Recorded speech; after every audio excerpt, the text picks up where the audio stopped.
बिस्मिल्लाहिर्रहमानिर्रहीम। Dear students, अस्सलाम वालेकुम। My name is Rehan Sadiq. बेटा आज एक और ऐसे सवाल की तरफ हम बात करेंगे जिस तरह इससे पहले लेक्चर में हमने एक बात की थी कि आपको किसी भी इदारे की नेचर के बारे में पता होना चाहिए। तो आज जिस सवाल पे हम बात करने जाएंगे वो एक लाइब्रेरी एंड डिबेटिंग सोसाइटी के हवाले से एक क्वेश्चन है। आपको उसके हिसाब से भी कुछ पता चल जाएगा। फिर आप कभी भी किसी सवाल को पढ़ते हैं तो पहले उस सवाल की नेचर को देख लें और थोड़ा ज़हन में जोर डालें, यार इस नेचर के मुताबिक इसके इनकम एक्सपेंस या इसकी एसेट्स क्या होने चाहिए, तो आपको आइडिया हो ही जाता है। तो आए चलते हैं सवाल की तरफ और देखते हैं कि इसको कैसे हल किया जाएगा। तो पहले हम क्वेश्चन पढ़ेंगे अच्छी तरह और फिर उन चीज़ों को अच्छी तरह समझ के फिर उसका हल बनाएंगे। Receipts and payment account of the Library and Debating Society for the year ended 31st December 2015। आपके पास ओपनिंग बैलेंस है जो कि ओपनिंग बैलेंस शीट में ऐसे साइड पे जाएगा। सब्सक्रिप्शन दी हुई है, डोनेशन के साथ कुछ नहीं लिखा हुआ, इसका मतलब है आप इसे अपनी इनकम बना सकते हैं। लाइफ मेंबरशिप फी, बेटा अगर लाइफ मेंबरशिप फी इस तरह आ जाए और एडजस्टमेंट में कुछ ना लिखा हो तो ये आपकी इनकम है।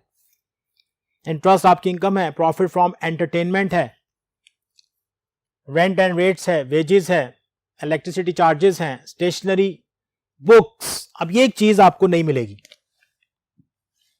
अब क्योंकि लाइब्रेरी एंड डिबेटिंग सोसाइटी की बात हो रही है, इससे बुक्स जो है इसका एसेट होंगी, बुक इसका एसेट होंगी। ऑफिस एक्सपेंसेस हैं, फिक्स डिपॉजिट। एक ये नई बात आपके सामने आई, इससे पहले आज तक नहीं आई थी कि उसने कहा जी फिक्स डिपॉजिट है एट 3%। 3% में फिक्स डिपॉजिट आपने किया हुआ है और कब किया है, उसने डेट दी 1 जुलाई को। अब टेक्निकली अगर हमारे पास, एक बात याद रखिएगा, 3 चीजें पूरी हो रही हो, अमाउंट दी हो, रेट दिया हो, टाइम दिया हो। Amount, rate and time. अगर आप इसको और से देखें तो ये आप वही 3 फैक्टर हैं जिसके जरिए आप इंटरेस्ट कैलकुलेट करते हैं। तो बेटा अगर ये 3 चीजें दी हो, आपको सवाल में कुछ कहा हो या ना कहा हो, आपने इस पे इंटरेस्ट कैलकुलेट करना है। एंड रिमेंबर, ये जो डिपॉजिट्स होती हैं, इन्वेस्टमेंट्स होती हैं, इस पे जो भी इंटरेस्ट है ये आपकी इनकम कहलाएगा। इस पर 6 माह का इंटरेस्ट बनेगा जो आपकी इनकम कहलाएगा। जब हम इनकम एक्सपेंडिचर में जाएंगे हम इस पे इंटरेस्ट कैलकुलेट करके देखेंगे। क्लोजिंग बैलेंस आपके पास 2 आ गए, कैश का आ गया और एक बैंक का आ गया। Society possess the books 4000 and furniture 1700 on January 1st। इसका मतलब है आपके ओपनिंग में कुछ किताबें पड़ी हुई थी, फर्नीचर भी पड़ा हुआ था, आपको ओपनिंग एसेट्स मिल गए। एज यूजुअल हम क्या करते हैं, हम ये देखते हैं कि हमारे पास ओपनिंग एसेट्स होने चाहिए क्योंकि हमने ओपनिंग कैपिटल फंड ढूंढना होता है। ओपनिंग एसेट्स 2 ये हैं, एक ये था, 3 हो गए। आगे पढ़ते हैं। Interest is accrued on fix deposit. अब ये उसने कह दिया इंटरेस्ट एक्रूड, इंटरेस्ट ड्यू हो गया। अब यहां उसने बेटा कुछ नहीं बताया कितने महीने का इंटरेस्ट ड्यू हुआ, तो मैं आपको बता रहा हूं 1 जुलाई को आपने इन्वेस्टमेंट की थी तो जुलाई से आप गिनना शुरू करेंगे। जुलाई, अगस्त, सितंबर, अक्टूबर, नवंबर, दिसंबर, 6 मंथ का इंटरेस्ट है जो एक्रू होगा, जो हम इस पे कैलकुलेट करेंगे। Subscription is due at the beginning. अगर ओपनिंग लिखा हो ईयर के साथ या फिर बिगिनिंग लिखा हो, बिगिनिंग ऑफ द ईयर है, ये भी आपको कई दफा मैं बता चुका हूं। अगर सब्सक्रिप्शन का ताल्लुक लास्ट ईयर से होगा तो वो ओपनिंग बैलेंस शीट में ऐसे साइड पे जाएगी। एंड स्टिल ड्यू 900, अभी लेने हैं कितने, 990 रुपए, 900 रुपीज आपने लेने हैं। अब बेटा डेप्रिसिएशन का एक नया अंदाज आप यहां देखेंगे। बाद दफा वो रेट देता है, बाद दफा उसकी अमाउंट दे देता है जिसको आप डायरेक्ट वहां से डिडक्ट कर सकते हैं। तो right of ₹100 from the books and ₹200 from the furniture. ये उसने कहा कि राइट ऑफ कर दें, कम कर दें, माइनस कर दें। अब जिन पे जो चीजें हम, ये उसके डेप्रिसिएशन देने का अंदाज है। जब हम इसको यहां से लेस करेंगे जाकर तो उन फिगर्स में ये हमारा डेप्रिसिएशन भी दे दी उसने कैलकुलेट करके, और जब हम बैलेंस शीट में जाएंगे तो इतनी ही अमाउंट हम वहां से जाके लेस कर देंगे। आगे लिखा है G capitalize the life membership fee. आप लाइफ मेंबरशिप फी को कैपिटलाइज कर दें। अगर उसने यहां पे अमाउंट नहीं दी या कोई परसेंटेज नहीं दी या कोई फ्रैक्शन नहीं दिया, लाइक 1/2 कैपिटलाइज कर दें, लाइक 20% कैपिटलाइज कर दें, कोई अमाउंट दे देता 200, 300 कैपिटलाइज कर दें, तो आप क्या करेंगे, वो सारी की सारी अमाउंट उठाकर क्लोजिंग बैलेंस शीट में लायबिलिटी साइड पर ले जाएंगे। रिक्वायर्ड इनकम एक्सपेंडिचर अकाउंट, उसके बाद balance sheet as on that date 31 December 2015। सवाल में जो चीजें आपके लिए नहीं आई हैं, एक तो इसमें मैंने फिक्स डिपॉजिट का जिक्र किया, साथ में एक रेट दे दिया। एडजस्टमेंट सिर्फ इतनी इंफॉर्मेशन दी कि इंटरेस्ट एक्रूड है। यह बात याद रखें, अगर 3 फैक्टर पूरे हों, अमाउंट, रेट एंड टाइम, तो आप उस पर इंटरेस्ट कैलकुलेट कर सकते हैं, चाहे वो इंटरेस्ट लेने वाला हो चाहे वो इंटरेस्ट देने वाला हो। मसलन अगर मैं ये कह दूं कि लोन पे इंटरेस्ट है, तो यहां लिख देता 5% लोन इतना, तो आप तब भी उसे पे कर सकते थे, उस पर इंटरेस्ट नीचे चाहे कुछ मेंशन ना करूं। फिलहाल मैंने बता दिया एक्रूड इंटरेस्ट है। ये बात आपके सामने नहीं आई है। एक, आप बुक्स देख रहे हैं, वो किसकी वजह से आई है? लाइब्रेरी की वजह से आई है। बुक्स इसके एसेट्स होते हैं। इसी तरह उसकी मजीद कंफर्मेशन, आपको कोई बच्चा कंफ्यूज है तो ये पहली लाइन में देखें, सोसाइटी पोजेस द बुक्स, ये ओपनिंग एसेट्स है। इसका मतलब है उनके जो एसेट्स थे उसमें बुक्स मौजूद थी, साल के शुरू में भी थी, मजीद परचेज की हैं। तीसरी बात जो सवाल में सबसे अहम थी वो ये थी कि यहां पर डेप्रिसिएशन रेट नहीं दिया गया, यहां पर डायरेक्ट अमाउंट ऑफ डेप्रिसिएशन दे दी गई है। तो ऐसा भी किया जा सकता है कि वो आपको अमाउंट ऑफ डेप्रिसिएशन दे दे, आप उसी से अपना सवाल आगे हल करें, यानी कि उसी को एक्सपेंस में जाके लिखें और उसी को जाके क्लोजिंग बैलेंस शीट में एसेट से माइनस कर दें। बेटा ये सवाल, ये भी इंपॉर्टेंट क्वेश्चन में से एक इंपॉर्टेंट क्वेश्चन है। सवाल को आप अच्छी तरह देख लें, सोच लें और समझ लें। अब हम इस सवाल को कैसे हल करेंगे, इसके लिए हमें जाना पड़ेगा इसके नेक्स्ट बोर्ड पर, वहां जाके हम इसका बनाएंगे इनकम एंड एक्सपेंडिचर अकाउंट। तो आए चलें नेक्स्ट बोर्ड पर और बनाते हैं इसका इनकम एंड एक्सपेंडिचर अकाउंट। ले जी, इनकम एंड एक्सपेंडिचर अकाउंट अब हम बनाने जा रहे हैं। अब इनकम एंड एक्सपेंडिचर अकाउंट में आपने क्या करना है, पहले उसी तरह ही आपने heading the, library and debating society, income and expenditure account for the year ended 31 December 2015। अब बेटा पहले मैं इनकम साइड से आ रहा हूं। आपके पास जो इनकम मौजूद थी, सब्सक्रिप्शन थी 3710, लास्ट ईयर एक्रूड था आपके पास 700 जो लेस कर दिया गया, और ये 700 आपको ओपनिंग बैलेंस शीट में एसेट साइड पे भी मिलेगा। करंट ईयर एक्रूड है 900, ये closing balance sheet asset side पे मिलेगा, और मैं इसको ऐड कर रहा हूं। जब आपने इन तीनों फिगर्स को एडजस्ट किया तो आपके पास अमाउंट आ गई 3910। इसके बाद डोनेशन है 330 की। डोनेशन के साथ रिसीव से पेमेंट अकाउंट में कोई चीज मेंशन नहीं थी। मैंने कहा अगर इसके साथ ना लिखा हो, स्पेशलाइज ना किया हो, तो हमसे क्या करेंगे, इसे इनकम बनाएंगे। ये हमारी इनकम है। इंटरेस्ट आपका जो गिवन था वो 28 था, जो आपने एक्रूड इंटरेस्ट कैलकुलेट किया वो कितना था, 24। कैसे करेंगे आप कैलकुलेट बेटा, 1600 है, उस पे 3% है और 6/12 है। तो जब आप इसको सिंप्लीफाई करेंगे आपके पास फिगर आएगा 24। ये वाला फिगर इस तरीके से कैलकुलेट किया जाएगा। इसको आपने ऐड कर दिया। उसके बाद प्रॉफिट फ्रॉम एंटरटेनमेंट है 84 रुपीज। आपके पास यहां पर आपकी इनकम सारी रिकॉर्ड होगी। एक्सपेंस साइड पर या expenditure side, rent and rates 336, wages 490, electricity charges 144, stationery 870, office expenses 900। अब देखिएगा डेप्रिसिएशन ऑन बुक्स पे जो डेप्रिसिएशन थी, अगर आपको याद हो लास्ट में, वो थी 100, और फर्नीचर पे कितनी थी बेटा, 200। मैंने दोनों को सम किया। अब यहां मैंने कोई चीज परसेंटेज अप्लाई नहीं की, ऑलरेडी हमारे पास गिवन था, अमाउंट गिवन थी डेप्रिसिएशन की, मैंने यहां सिर्फ उसे प्लेस किया। आपने दोनों को ऐड किया, ये आया कितना, 300। अब आप क्या करेंगे, मैंने इससे पहले लेक्चर बताया था, जब आपको सरप्लस या डेफिसिट मालूम करना हो तो आप डेबिट साइड का टोटल और क्रेडिट साइड का टोटल किसी एक पेज पे लिख लें, किसी जगह पे लिख लें। अब क्रेडिट साइड का टोटल आपका आ रहा है 4376। इस 4376 में से अगर आप 300, 900, 870, 144 एंड 490 एंड 336 को माइनस कर दें, then again you have the surplus 1336। 1336 ये आपका सरप्लस आ गया। फिर देख लें, आपने पहले इनकम रिकॉर्ड की, लास्ट ईयर लेस की, करंट ईयर ऐड की, तो 3910 आपकी सब्सक्रिप्शन आ गई। डोनेशन इनकम थी, इंटरेस्ट 28 दो था, क्योंकि इंटरेस्ट का हेड सेम है तो मैंने वो एक्रूड इंटरेस्ट उसी में ऐड किया। इंटरेस्ट 28 का था, जो एक्रूड इंटरेस्ट है वो 24 का बना। कैसे बना था इसकी कैलकुलेशन मैंने ये की है फिक्स डिपॉजिट के हवाले से, आप इसमें जाके देख सकते हैं। अमाउंट थी 1600 और उस पर रेट गिवन था, क्वेश्चन में लिखा हुआ था 3%, और जो उसका ड्यूरेशन बनता था up till ending of the books यानी 31 ऑफ दिसंबर, वो बना 6 महीने। जब मैंने इसमें 6 महीने का इंटरेस्ट कैलकुलेट किया दैट इज अमाउंट 24, तो ये मैंने इसमें ऐड कर दी। प्रॉफिट फ्रॉम एंटरटेनमेंट था।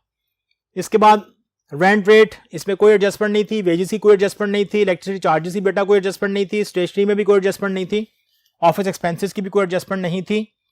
डेप्रिसिएशन थी हमारे पास, एडजस्टमेंट में हमें ऑलरेडी अमाउंट कैलकुलेट करके दे दी गई थी। अब मैंने क्या किया, उन सारी अमाउंट्स को लिखा, क्रेडिट साइड का टोटल बड़ा आ रहा था, उसमें से मैंने डेबिट साइड का टोटल माइनस कर दिया, और जब मैंने डेबिट साइड का टोटल माइनस किया तो मेरे पास सरप्लस आ गया 1336। अब एज पर माय प्रैक्टिस, जैसा मैं आपको यहां करा रहा होता हूं, बता रहा होता हूं कि जैसे मैं इनकम स्प्रेडशीट अकाउंट बनाता हूं, मैं उसके बाद ओपनिंग कैपिटल फंड का सारा डाटा ढूंढ लेता हूं ताकि मुझे आइडिया हो जाए कि ये डाटा कहां पड़ा हुआ है और ओपनिंग कैपिटल फंड मेरा कितना होगा। उसी तरह ही बेटा कैश, ये लिखा है मैंने, कैश बुक पेमेंट साइड पे था, बैलेंस बीडी था, cash book payment side balance BD था। सब्सक्रिप्शन थी लास्ट ईयर, एडजस्टमेंट में पड़ी हुई थी, और लास्ट ईयर की सब्सक्रिप्शन हो रट जाना चाहिए आपको। इतने सारी चीजें मैंने बताई हैं, इतने सारे सवाल मैंने ऐसे किए हैं कि लास्ट ईयर सब्सक्रिप्शन हो तो अपनी बैलेंस शीट में ऐसे साइड पे जाएगी। फर्नीचर, आपको याद होगा सवाल में जो पहली एडजस्टमेंट शुरू हो रही थी, society possess the books and furniture on the 1 January, ये आपके पास बुक्स फर्नीचर आ गया और ये बेटा बुक्स आ गई। आपने जब इन सबको तीनों को चारों को सम किया तो आपके पास जो ओपनिंग कैपिटल फंड की फिगर निकली दैट इज 7038। कितनी निकली बेटा? 7038। अब जब हम क्लोजिंग बैलेंस शीट की तरफ जाएंगे तो हम इन्हीं से मदद लेते हुए जब अपना सवाल, जब इसी में मैं सरप्लस ऐड करूंगा और जब मैं वहां बाकी एसेट्स लायबिलिटीज लिखूंगा तो बेटा वो बैलेंस शीट मैच होनी चाहिए। ये मस्ट है, यूं समझ लें। अगर आप बिल्कुल ठीक जा रहे हैं, एक बात और सुन लीजिएगा बड़ी अहम, आपसे बैलेंस शीट मैच नहीं हो रही तो बेटा एक दफा कैलकुलेशन जरूर करके देख लें कि आपकी रसीट्स है पेमेंट अकाउंट ठीक है गलत है। उसकी रसीट्स की डेबिट साइड का टोटल करें, क्रेडिट साइड का टोटल माइनस करें, या सबका टोटल ऐड करके देखें बराबर आ रहा है। अगर रसीट्स है पेमेंट अकाउंट टैली है, बराबर है, उसमें सारी फिगर में कोई फर्क नहीं आ रहा, तो फिर बैलेंस शीट हर हाल में बनेगी, जो मर्जी कर लें आप। अगर उसमें कोई फर्क है फिर बैलेंस शीट नहीं बनेगी। तो इसलिए बार दफा ऐसा होता है, कभी कोई सवाल कहीं आपके एग्जाम में आता है, बोर्ड में आता है, तो कभी उसको चेक कर लें, कभी कोई मिस्टेक रह जाती है तो उस वक्त अगर बैलेंस शीट में कोई उसमें रसीद से पेमेंट अकाउंट में कोई फर्क आ रहा है तो बेटा उसकी बैलेंस शीट में एग्री नहीं करेगी। अब चलते हैं बेटा नेक्स्ट बोर्ड पर और हम इसकी क्लोजिंग बैलेंस शीट बना के देखते हैं कि क्लोजिंग बैलेंस शीट कैसे बनाई जाती है। तो आए चलें नेक्स्ट बोर्ड पर।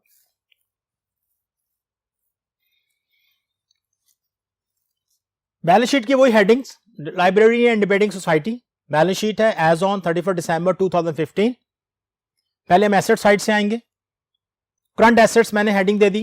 कैश आपके पास क्लोजिंग बैलेंस में आपको याद होगा दो पड़े हुए थे, कैश था एक बैंक था, तो कैश 484, बैंक जो था 40। इसके बाद क्योंकि अगर कभी भी एक्रूड इनकम ज्यादा नजर आ रही हो, लॉक और एंड भी आ रहा है उसमें, एक्रूड इनकम में उसमें सब्सक्रिप्शन भी आ रहा है, उसमें कोई इंटरेस्ट भी आ रहा है, तो बेटा फिर आप एक हेडिंग बनाएंगे लाइक एक्रूड इनकम मैंने बताया सब्सक्रिप्शन 900 की थी और इंटरेस्ट और इन्वेस्टमेंट जो था वो कितना था डिपॉजिट पर 24, दोनों को ऐड किया 924। अब जरा फिक्स एसेट्स की मैंने हेडिंग दी। अब फिक्स एसेट्स को ध्यान से देखिएगा। फर्नीचर साल के शुरू में पड़ा हुआ था। सवाल एक दफा पहले मैंने आपको बताया था, अगर एसेट साल के शुरू में है और क्लोजिंग में भी नजर आ रहा है इसका मतलब है वो सेल नहीं हुआ।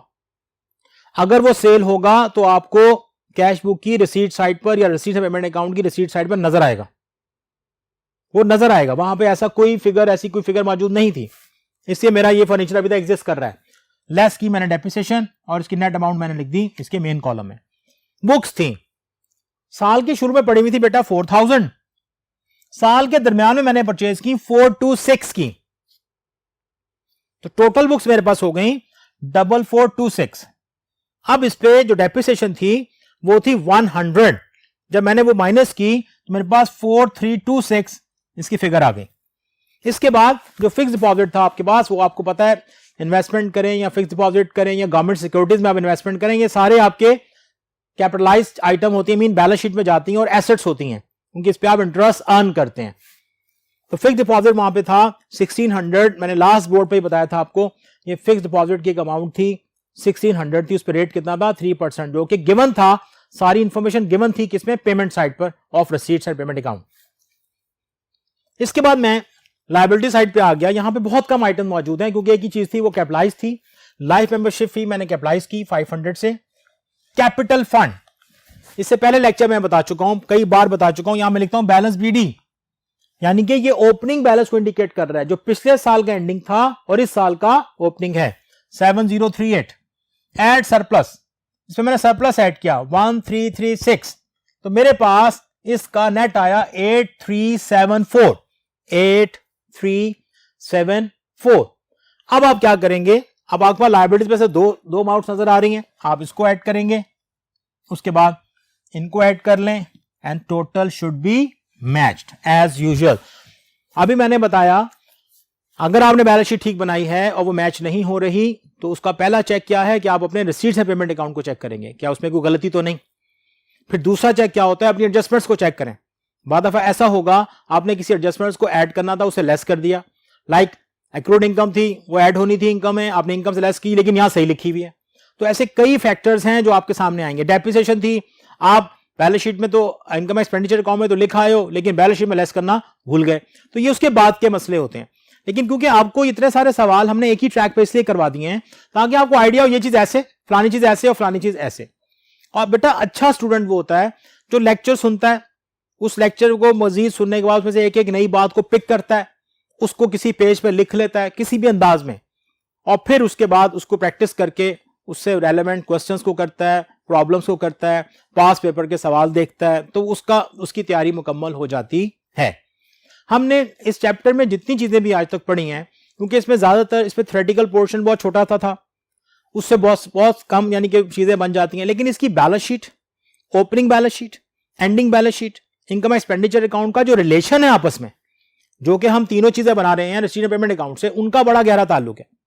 इस पे बहुत सारे एमसीक्यूज मिलते हैं, इस पे बहुत सारे एमसीक्यूज आपको मिलते हैं, अमाउंट के साथ भी हैं, विदाउट अमाउंट भी हैं, आपकी बुक में भी मौजूद हैं। आप चाहें आप उन्हें वहां पे मेमोराइज कर सकते हैं, आप उन्हें बुक में रख से देख सकते हैं कि हाँ ये सवाल कैसे आया, ये एमसीक्यूज कैसे आया, और उन्हें आप मैच कर सकते हैं। But the concept is the same कि रिसीट्स एंड पेमेंट अकाउंट हमारे पास मेन सोर्स होगा, रिसीट्स एंड पेमेंट अकाउंट से हम तीन चीजें बनाएंगे, ओपनिंग बैलेंस शीट बनेगी, क्लोजिंग बैलेंस शीट बनेगी, इनकम एक्सपेंडिचर अकाउंट बनेगा। इनकम एक्सपेंडिचर अकाउंट के दो रिजल्ट्स होते हैं, सरप्लस और डेफिसिट, इतनी सी बात है। एडजस्टमेंट्स में क्या इंफॉर्मेशन आएंगी, रिसीट्स एंड पेमेंट अकाउंट में 6 हेड्स होते हैं, 3 डेबिट साइड पर, 3 क्रेडिट साइड पर। जो डेबिट साइड पे ओपनिंग बैलेंस है, कैपिटल रिसीट्स है, रेवेन्यू रिसीट्स है। जो क्रेडिट साइड है उसमें रेवेन्यू पेमेंट्स हैं, कैपिटल पेमेंट्स हैं और क्लोजिंग बैलेंस है। इन तमाम की डिटेल बेटा आपको बताई जा चुकी है। आप जब भी इस चैप्टर को करने बैठें, एक तो इनके लेक्चर्स को बार बार सुन लें, किताब देख लें, और जो कुछ लेक्चर में पढ़ाया गया उसको नोट कर लें, उन पॉइंट्स को नोट करें।